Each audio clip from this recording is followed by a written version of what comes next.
Muito bem, pessoal, então vamos dar início aqui então ao estudo da uma das principais leis quando o assunto é AFO, Direito Financeiro e Contabilidade Pública, que é a nossa Lei de Responsabilidade Fiscal, a Lei Complementar 101 de 2000. Beleza? Então, vamos lá, vem comigo. Então, galera que ainda não aí me segue nas redes sociais, né, fica o convite, né, Facebook, Instagram, e também meu e-mail, caso que você queira mandar alguma dúvida, alguma crítica, alguma sugestão de aula pra gente aqui, tá bom? Beleza? Então vamos começar, pessoal. Então a Lei de Responsabilidade Fiscal, né, Lei Complementar 101, ela é uma lei muito importante, inclusive, né, elaborada em um determinado contexto, né, que nós vamos entender em que contexto a gente vai ter a elaboração, né, a previsão dessa lei, tá? Então, primeira coisa, existe um fundamento constitucional, né, um porquê que existe essa lei e esse porquê lá na Constituição. Se você pegar lá no artigo 163, né, você vai ver que é uma lei complementar, vai dispor sobre finanças públicas, tá bom? E aí ele traz outras atribuições, né, dívida pública, concessão de garantias, emissão e resgate de títulos, fiscalização financeira, operações de câmbio e a compatibilização das instituições de crédito. Beleza? Gente, primeira coisa então, quando a gente lê esse artigo, né, 163 da Constituição, a gente já começa, né, a entender qual é o espírito da Lei de Responsabilidade Fiscal, tá? Qual é a intenção do legislador ao instituir. Eu falo intenção do legislador, mas vale lembrar que essa lei, do ponto de vista prático, não teórico, essa lei foi imposta, né, pelo Fundo Monetário Internacional, pelo famoso FMI lá no final dos anos 90, como requisito para continuar, né, fazendo operações de crédito externa com o Brasil, né?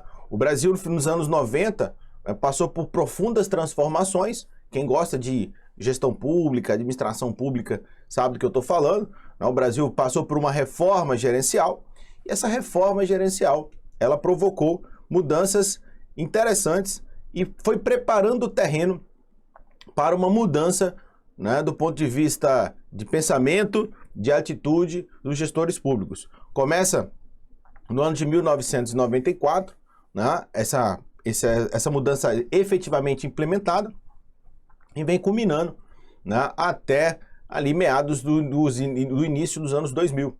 E no ano 2000 nós temos aí, né, o fechamento da política do tripé macroeconômico com uma mudança de política fiscal. A gente tem uma política cambial, né, em tese controlada, embora a política de inflação ainda não esteja controlada 100%, mas a URV conseguiu, de certa forma, amenizar os efeitos inflacionários, né? Você tem uma mudança do ponto de vista institucional, né? A instituição do princípio da eficiência na Constituição, né? A famosa Emenda Constitucional 19 de 98. Então você vem mexendo na política fiscal, melhor, na política cambial, né?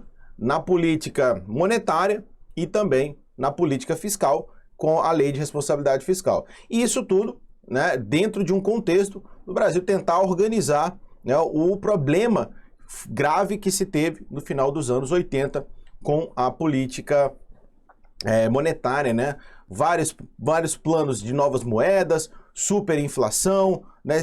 O Brasil saindo de um regime autoritário, né, que era o regime militar, né, no final dos anos 80, entrando no regime democrático, voltando a engatinhar do ponto de vista político, né, institucional, né, uma mudança, né, você tem uma ruptura novamente de um modelo político institucional, e o Brasil faz com que é exigido por essa organização internacional no modelo de legislação em que se tenha a preocupação de organizar as contas públicas. E a Constituição já trazia essa previsão. Então, a Lei Complementar 101, a Lei de Responsabilidade Fiscal, possui fundamento constitucional. Beleza?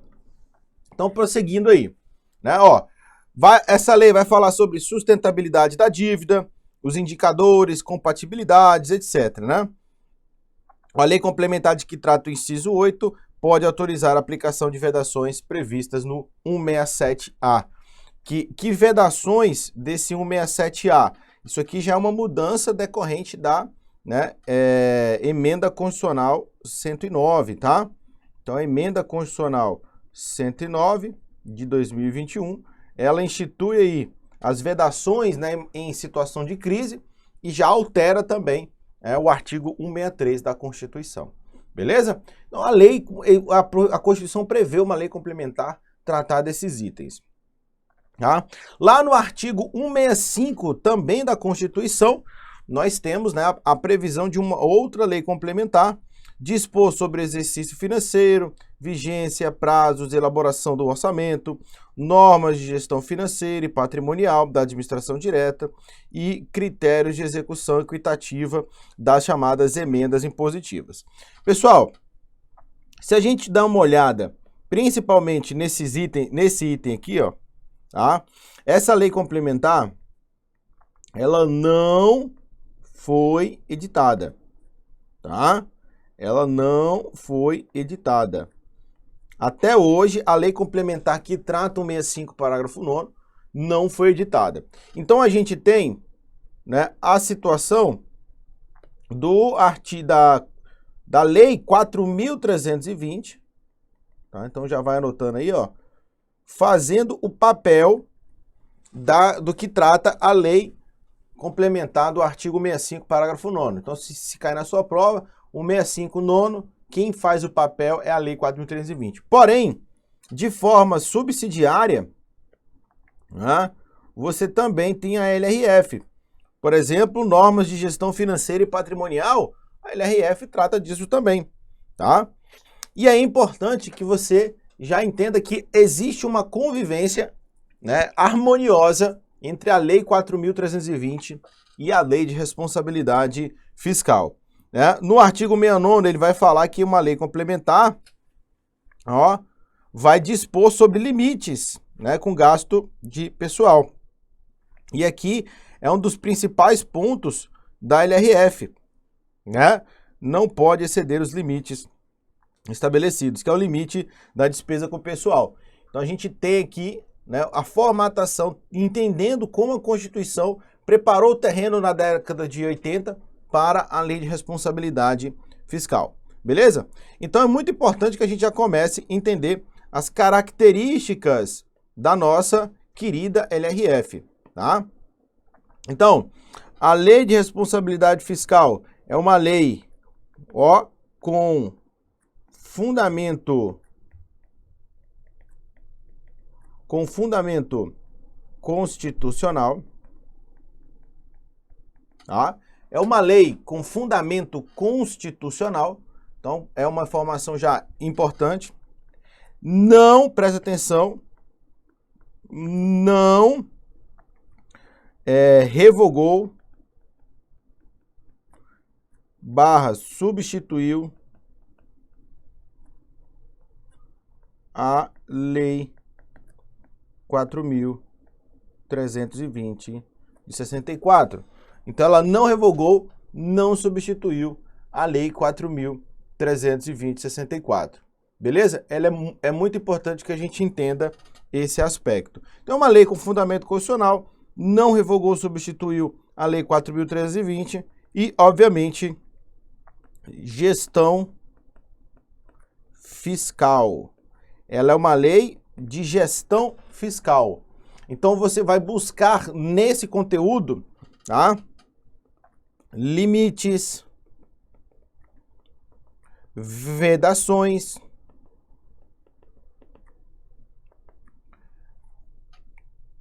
sanções relacionadas a conteúdo sobre responsabilidade fiscal. Então, ao estudar a Lei 4.320, a gente vai buscar informações relativas a limites, vedações, sanções, definições sobre conceitos que sejam relevantes para essa gestão fiscal.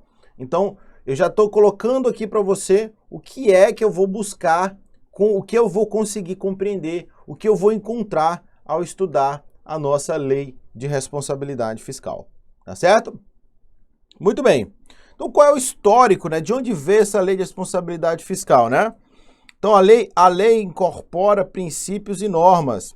Os modelos que foram tomados como referencial para a elaboração da LRF, o Fundo Monetário Internacional, aquilo que eu já comentei com vocês, né? A LRF é uma imposição do FMI para continuar sendo ali um credor, né? E fornecer operações de crédito externas, tá bom? A Nova Zelândia, o Brasil se inspirou na Nova Zelândia, na Comunidade Europeia, tá? E nos Estados Unidos, tá? Então você tem aí, né, o Brasil não inventou a roda, né? A lei de responsabilidade fiscal, ela tem origem em experiências de outros países para a gente poder elaborar a nossa lei, beleza? Então aqui só para vocês terem um conhecimento, né, a respeito disso, tá bom?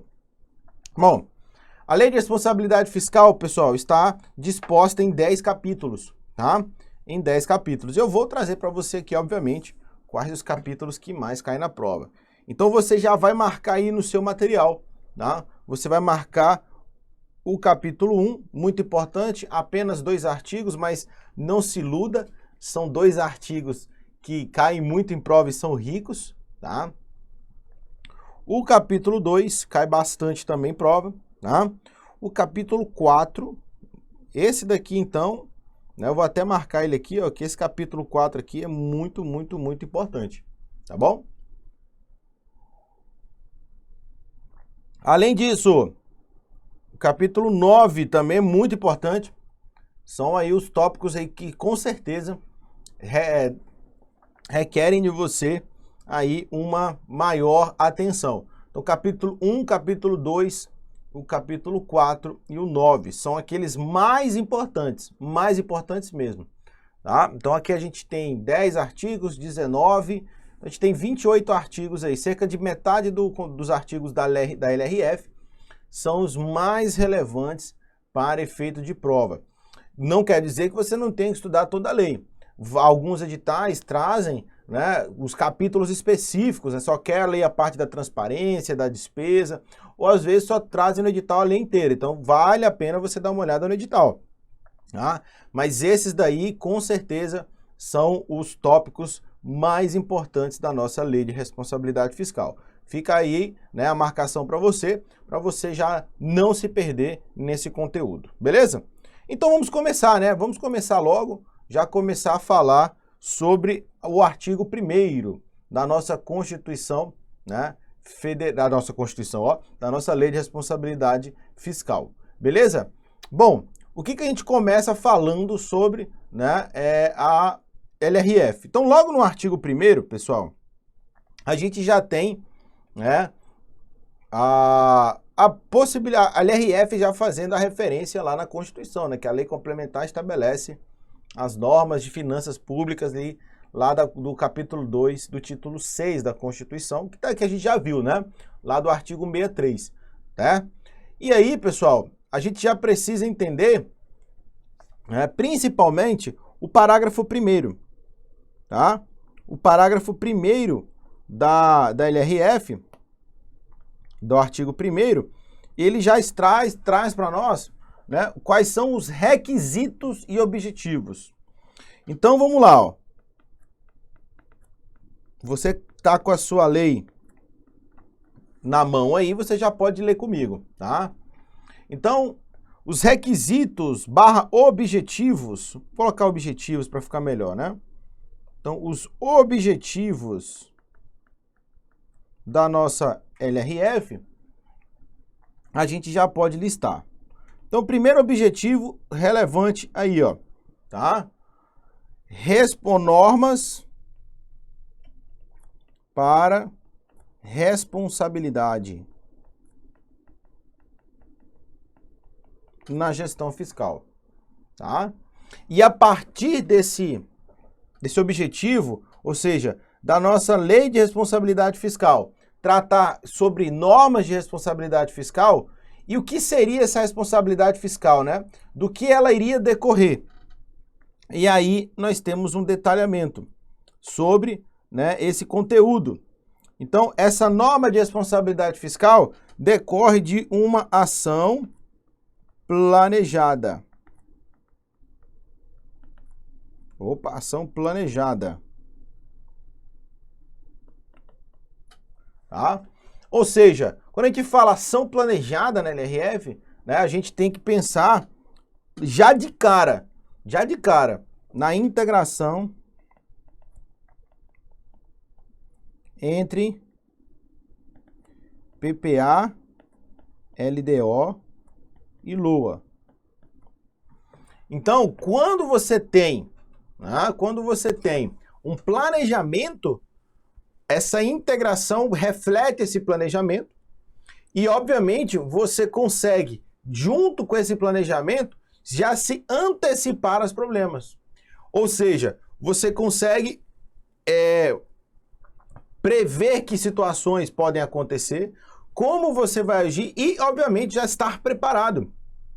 Como foi que aconteceu, como não aconteceu no final da década de 80, né? O Brasil adotou uma determinada política de investimento nos anos 70, né, conhecida tal como milagre econômico, e essa política, né, de expansionismo de gasto público, criação de empresas públicas, na época, né, da década de 70, acertada do ponto de vista de serviços públicos e equivocada do ponto de vista da formalidade, de como ela foi pensada, né, custeada com empréstimos, com endividamento, e isso refletiu no final dos anos 80, né, com uma dívida pública muito grande e, obviamente, um descontrole total inflacionário do poder de compra da moeda.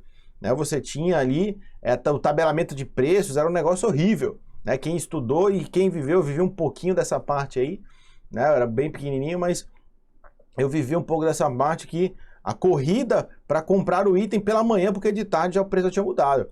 Então essa ação planejada, ela evita, né, que ocorra esse tipo de situação, tá? Além disso, a ação planejada, ela tem que ser uma ação transparente. Tá? Uma ação transparente, certo? E essa transparência, ela foi, eu vou até marcar aqui para vocês já entenderem, ela foi reforçada pela Lei Complementar 131 de 2009. Então, a Lei Complementar de 131 de 2009, ela já pegou e incluiu novos itens a respeito da transparência. Então, essa Lei Complementar 131 de 2009, ela introduz na LRF já, de certa forma, já introduz uma modernidade, porque ela já fala em disponibilizar informações em tempo real, né, a utilização da internet. Vale lembrar que em 2000, né, o Brasil, quem tinha internet no Brasil eram pouquíssimas pessoas, né?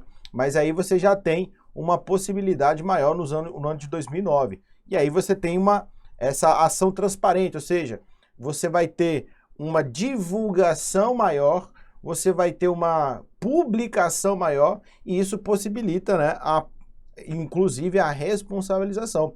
Então a lei de responsabilidade fiscal, ela acaba contribuindo sobremaneira para o nosso accountability. Beleza?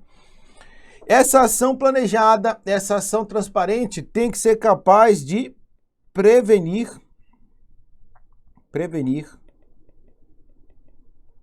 riscos.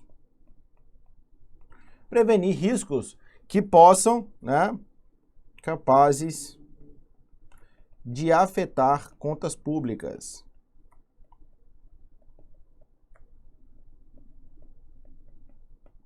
Tá? Prevenir risco de afetar as contas públicas. E esses riscos podem ser riscos já conhecidos, né, ou riscos que você não conheça, os famosos passivos contingentes. Né? Então você tem aqui essa prevenção de risco, inclusive com a instituição da nossa reserva de contingência. Então, quando a gente olha para a reserva de contingência é uma forma que a própria lei de responsabilidade fiscal teve para poder se antecipar a essas situações, né? Se antecipar a possibilidade desses riscos vir a afetar as contas públicas, né? É óbvio que nem tudo dá para ser previsto, nem tudo é possível, mas a gente já tem aí medidas, né, que a própria lei de responsabilidade fiscal vai tratar sobre esse tema. Beleza? Então, a prevenção de riscos capazes de afetar as contas públicas, tá? E, obviamente, eu vou até colocar, né, ações corretivas. Então, o que fazer, né? E, obviamente, né, aqui a gente já está falando sobre metas de resultado, que é uma coisa que a gente não tinha, tá? Metas de resultado e limites. Como eu já comentei com vocês, limites para renúncia de receita, despesa, dívida. Então, vamos colocar aqui, ó, limites para renúncia de receita,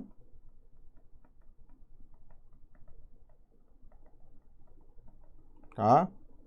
Dívida pública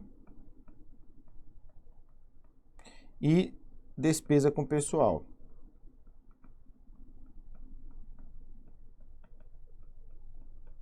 Que são as principais aí, né, informações, os principais limites, né, que a gente tem para a administração pública. Beleza? Então, essa daí, tá, é a nossa, são os nossos objetivos gerais, as regras gerais, tá, a respeito da lei de responsabilidade fiscal. Beleza? Gente, isso aqui já caiu em prova, isso já caiu em concursos da área discursiva, né, já caiu na prova da perito da PF, a área discursiva, né, na questão discursiva para você discorrer sobre os princípios, sobre os objetivos da lei de responsabilidade fiscal, tá? E você tem que tomar cuidado com esse ponto, com esse aspecto aqui que a gente está tratando. Beleza? A lei de responsabilidade fiscal, portanto, ela está envolta, né, ela está coberta, né, de princípios. Então, nós temos que saber quais são os princípios da LRF. E nós temos 4 princípios, tá? Partindo lá do que o parágrafo 1º do artigo 1º da lei já nos trata. O primeiro princípio é o princípio do planejamento, tá? Ou seja, estabelecer objetivos, metas, certo? E, obviamente, medidas corretivas, caso esses objetivos, essas metas, elas se concretizem, tá? Então, o primeiro princípio da LRF é o princípio do planejamento, que é o princípio que determina que as ações de gestão fiscal sejam planejadas, estabelecendo-se objetivos e metas, bem como as medidas corretivas caso, né, esses objetivos, essas metas não sejam alcançadas ou apresentem-se aí desvios. O segundo princípio da LRF, tá, é o princípio da transparência, tá? A transparência na LRF está relacionado à publicação, à divulgação, tá? E da prestação de contas.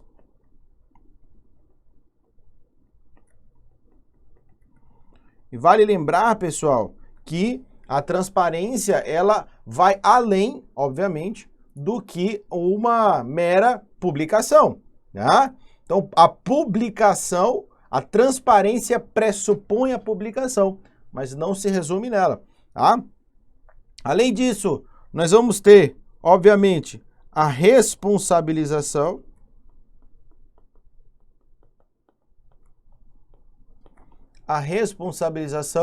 certo? Ou seja, né, a obediência às normas e sujeição a essas normas. E o último princípio, né, é o princípio do controle. Tá? Então, a LRF tem o princípio do controle, tá? Ou seja, você vai ter medidas de ações de fiscalização. Fiscalização fiscalização em atos, vamos botar assim, né? Em atos de gestão. Tá? Então você tem aí os 4 princípios que a gente extrai analisando aí o artigo 1º, parágrafo 1º da nossa querida Lei de Responsabilidade Fiscal. Beleza? Show de bola! Então você já tem aí essas informações, né, a respeito só no parágrafo 1º, tá? Do artigo 1º. Então a gente nem começou ainda, tá? E aí a gente precisa então entender qual é a abrangência, né? Então a abrangência da LRF, aqui eu preciso que você conheça, né, a estrutura da administração pública. Então você tem a administração direta, tá? E quando eu falo administração direta, eu estou falando União, Estados, DF e municípios, tá? Então, administração direta, tá? E aqui, nessa administração direta, você vai ter os 3 poderes: executivo, legislativo, judiciário, né? Você vai ter os 3 órgãos independentes, tá? E aqui eu já vou adiantar para vocês alguns pontos, tá? Você vai ter o Ministério Público, o Tribunal de Contas e a Defensoria Pública. E aqui, atenção com relação a esse órgão aqui, ó, Defensoria Pública. Por quê? Porque a Defensoria Pública, ela ganhou autonomia, né, em 2015, se não me falha a memória, 2016, foi 2015. Ela ganha autonomia através de uma emenda constitucional, só que a Lei de Responsabilidade Fiscal não atualiza o seu conteúdo. Mas para fins de responsabilidade fiscal, né, o defensor público geral, ele tem o mesmo status. Para fins de responsabilidade, ele tem o mesmo status, tá, de chefe do Ministério Público, presidente do Tribunal de Contas, chefe dos poderes, para fim de responsabilidade, porque ele é uma autoridade. Então, na tua prova, a Defensoria Pública está sujeita à Lei de Responsabilidade Fiscal como órgão independente, embora o seu texto não esteja atualizado, tá certo? Então, cuidado aí com a Defensoria Pública, tá bom? Além da administração direta, nós temos também a administração indireta, tá? No caso da administração direta, nós vamos nem ter, né, todas as entidades. Na administração indireta, nós temos as autarquias, as fundações públicas e as estatais dependentes. Tá?